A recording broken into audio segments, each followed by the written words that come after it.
છે કે આ સંસારમાં ગુરુ બનાવવા માટે ઉંમર કેટલી છે એ મહત્વ નથી, પણ જેને ગુરુ બનાવો છો એનામાં જ્ઞાન કેટલું છે એ મહત્વનું છે. ગુરુ બનાવવા માટે એવું નક્કી નથી હોતું કે આપણાથી મોટા હોય એને જ ગુરુ બનાવાય. આપણાથી નાનોય ગુરુ આપણો હોય. અહીંયા જુઓ ને, પણ પોતે મા પોતાના દીકરાને ગુરુ બનાવે છે. નહીં તો મા દીકરાની ગુરુ હોય બરાબર છે, પણ અહીંયા તો દીકરો માનો ગુરુ બને છે. કેમ? મા કરતા જ્ઞાન ભગવાન પાસે વધારે છે. જેનામાં જ્ઞાન હોય ને એને ગુરુ બનાવાય. એમાં ઉંમર જોવા નક્કી જરૂર નથી કે ભાઈ આ તો હજી નાના છે એટલે એમ ન કરાય, આ તો મોટા છે એટલે આમ ને તેમ. ના, જ્ઞાન જોવાની વાત છે. અને એ સમયે મા દેવહૂતિ ભગવાનને બે હાથ જોડી અને સ્તુતિ કરે. તમ ત્વાગતાહમ શરણમ શરણ્યમ સ્વભૃત્ય સંસારતરો કુઠારમ જિજ્ઞાસયાહમ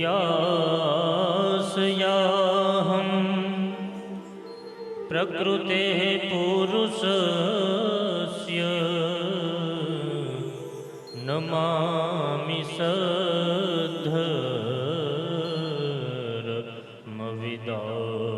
વરિષ્ઠમ. માએ પ્રશ્ન કર્યો, ભગવાન આ સંસારમાંથી મુક્ત થવું હોય તો શું કરવું જોઈએ? આ મોહજાળમાંથી છૂટી જવું હોય તો શું કરવું જોઈએ? ભગવાને એક જ માર્ગ બતાવ્યો. માં, આ સંસારની માયામાંથી છૂટવા માટે એકમાત્ર સાધન છે, એ અધ્યાત્મનો માર્ગ છે. અધ્યાત્મના માર્ગ સિવાય તમારો ઉદ્ધાર નહીં થાય. યોગ આધ્યાત્મિક પૂસામ મતો નિશ્રેયસાય મેં અત્યંતો પરતિર્યત્ર દુઃખસ્ય ચ સુખસ્ય ચ. માં, આ સંસારમાં આધ્યાત્મિક જેવો કોઈ બીજો માર્ગ જ નથી કે જે તમને મુક્તિ અપાવી શકે. મુક્તિ મેળવવા માટે તમને કેવલ ને કેવલ પ્રભુનો માર્ગ લેવો પડશે. આ સંસારમાંથી મુક્ત થવું હોય તો સતત ભગવાનનું ભજન કરતા રહો. સતામ પ્રસંગાન મમ વીર્ય સંવિદો ભવંતી રત્કર્ણ રસાયના કથા. તમે સતત પરમાત્માની કથાને સાંભળો તો જ તમારા મનના વિકારો મળશે, અને મનના વિકારો મળશે તો જ વાસુદેવ તમને મળી જશે. વિકારોને મારવા બહુ જરૂરી છે, વાસનાઓને હટાવવી બહુ જરૂરી છે. ના, સંસારમાં આ મન એવું છે કે જેમ એને પાછું વાળો એમ જ એમાં વધારે વધારે ઘૂંસતું જાય, એમ વધારે વધારે જતું જાય. જેમ પાછું વાળો ઘઉંની ડુંડી જેવું છે, બાબરા ભૂત જેવું છે. આ હરખું રહે જ નહીં.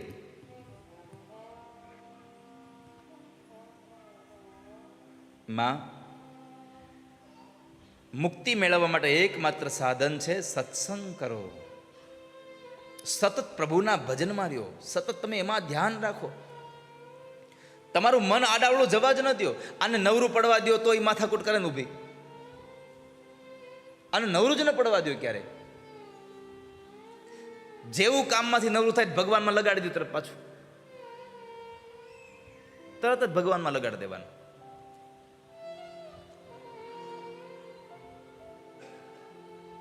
ભગવાન કપિલ નારાયણ માં દેવહૂતિને માધ્યમ બનાવી સાંખ્ય શાસ્ત્રનો ઉપદેશ માને આપે છે. માને કહે છે, માં, એક વાત કહું, આ સંસારમાં લોકોને ત્રેવડું બંધન હોય છે. 3 બંધન હોય છે, રજોગુણ, સત્વગુણ અને તમોગુણનું. એક દોરડાનું બંધન હોય તો માણસ છૂટતો નથી, તો 3 બંધન છે. કેમ છૂટી શકાય? કેમ છૂટી? માટે માં, આ બધા જ બંધનોમાંથી છૂટવા માટે સત્સંગ જ જરૂરી છે. સત્સંગ વગર આપણું કલ્યાણ નહીં થાય.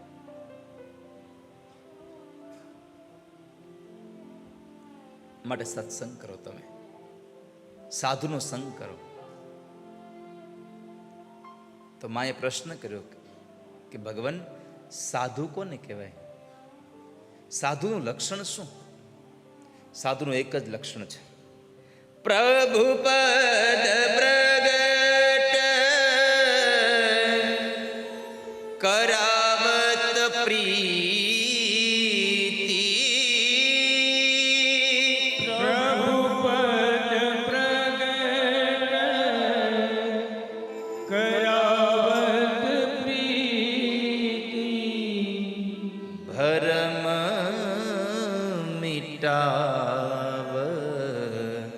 ભક્ત ભારી.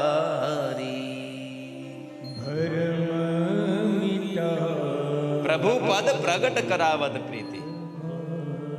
પરમાત્માના ચરણોમાં પ્રેમ કરાવે ને એને સાધુ કહેવાય. કોઈના આશ્રમમાં હોય, મોટો આશ્રમ હોય, આશ્રમમાં જાઓ, સાધુ પાસે જાઓ અને સાધુની પાસે જઈને બેહો અને એ શેર બજારની વાત કરે તો ત્યાંથી ઊભું થઈને નીકળી જાવ. એ કોઈ હિન્દી ફિલ્મની વાત કરે તો નીકળી જવું, રાજકારણની વાત કરે તો નીકળી જવું. કેમ? સાધુનું લક્ષણ છે કે સાધુ પાસે જાઓ એટલે તમને ભગવાનની જ વાત કરવા જોઈએ, પ્રભુની જ વાત કરે. પ્રભુમાં કેમ પ્રેમ થાય, પ્રભુ પ્રત્યે તમારી કેમ લાગણીઓ વધી જાય, ભગવાનમાં તમને કઈ રીતે તમારી આસ્થા જોડાઈ જાય, એવી વાતો કરે તો સમજવું આ સાધુ છે, બરાબર છે. પ્રભુ પદ પ્રગટ કરાવત પ્રીતિ, ભરમ મિટાવત ભારી. તો પરમાત્મામાં પ્રેમ કરાવે એને સાધુ કહેવાય. માં સાધુના લક્ષણો છે. તિતિક્ષવ કારુણિકા સુરદ સર્વદેહિનામ અજાત શત્રવ શાંતા સાધવ સાધુભૂષણા. સાધુના લક્ષણો ભાગવતજીમાં બતાવ્યા છે. એમાં કહ્યું છે કે સૌથી મોટો લક્ષણ સાધુનું કોઈ હોય તો એ છે કે હું કોઈનો દુશ્મન નહીં અને કોઈ મારો દુશ્મન નહીં. આવું લક્ષણ સાધુનું છે. મારો કોઈ દુશ્મન નહીં અને હું કોઈનો દુશ્મન નહીં. પછી માં સાંખ્ય શાસ્ત્રના ઉપદેશમાં ભગવાને કહ્યું કે આ શરીર હાડ માંસથી ભરેલું છે, આમાં તમે ક્યારેય મોહ ન રાખતા. પણ આપણે જે અંત સમયે પરમાત્માને જે વચન આપ્યું હતું આપણે માના ઉદરની અંદર, એ માના ઉદરમાં રહેલું જે વચન હતું ભગવાનને આપેલું, એ વચન તમે નિભાવજો. કારણ કે જ્યારે આપણે માના ઉદરમાં હોઈએ ને ત્યારે જીવ ભગવાનને કેટલો પુકારતો હોય કે હે ભગવાન, અહીંયાથી મને છોડાવી દો, અહીંયાથી મને છોડાવી દો, હું જિંદગીભર તમને નહીં ભૂલું. પણ જેવા ભગવાન ત્યાંથી છોડાવે એટલે તરત જ હું અહીંયા તું ન્યા.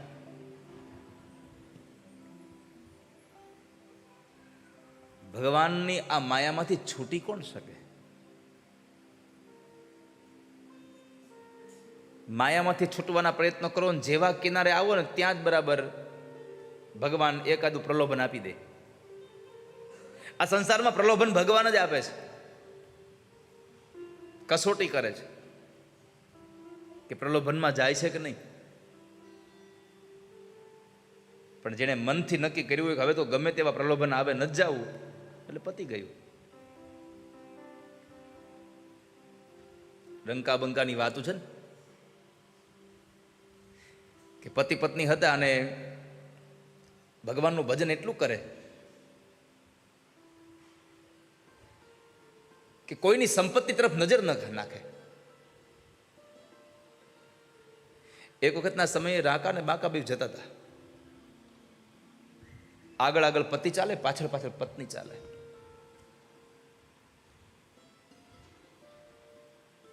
એમાં બરાબર એક સોનાનો સિક્કો હતો, રસ્તામાં પડ્યો હતો. એટલે પુરુષે જલ્દીથી ખાડો કરી સિક્કો નાખી અને માથે ધૂળ વાળી દીધી. પત્ની જોયું, આ શું કરો છો? અરે સોનાનો સિક્કો હતો એને ઢાંકી દીધો. કેમ? અરે તારી નજર પડે તો કદાચ તું તને એમ થાય કે આને લઈ લઉં તો.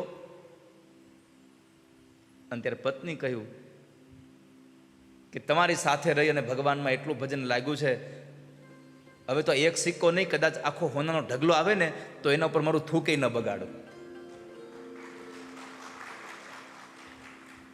તમે તો સિક્કામાં એટલો તમને ભાવ થયો કે આને ઢાંકી દેવું જોઈએ, હોનું છે. મને તો એ જ નથી સમજાતું કે હું હોનું છે અને શું કથિર છે. આ દુનિયામાં આવું છે. પીળું જોઈને આપણે થાય કે હોનું હશે, પણ પછી આપણા કર્મે ફૂટ્યા નીકળ્યું કથિર. સોનું જાણીને સંગ કર્યો વણજારા અને મારા કર્મે નીકળ્યા કથિર.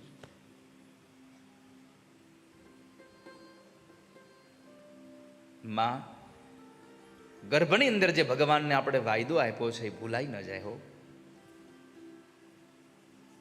પ્રભુને આપણે કહ્યું છે કે પ્રભુ જીવંત સુધી, જીવન પર્યંત સુધી અમે તમને ક્યારેય ભૂલીશું નહીં. અને મહાપુરુષોનો એક જ ઉદ્દેશ હોય છે કે ગમે તેવી સ્થિતિ આવે, તમારે ગમે તેવી સ્થિતિ આવે બધું ભૂલી જવું, એક ભગવાનને ન ભૂલવા કોઈ દિવસ, પ્રભુને ન ભૂલવા.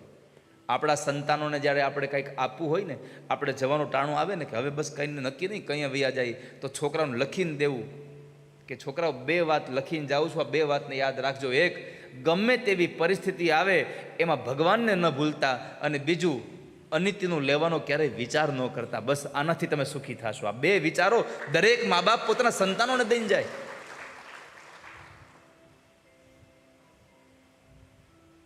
પણ ક્યારેક ક્યારેક તો દુનિયામાં જોતા હોય, દીકરો અનિતિનું લઈને ઘરમાં નાખે તો મા બાપ રાજી થાય, ઓહો કેટલું લઈ આવ્યો.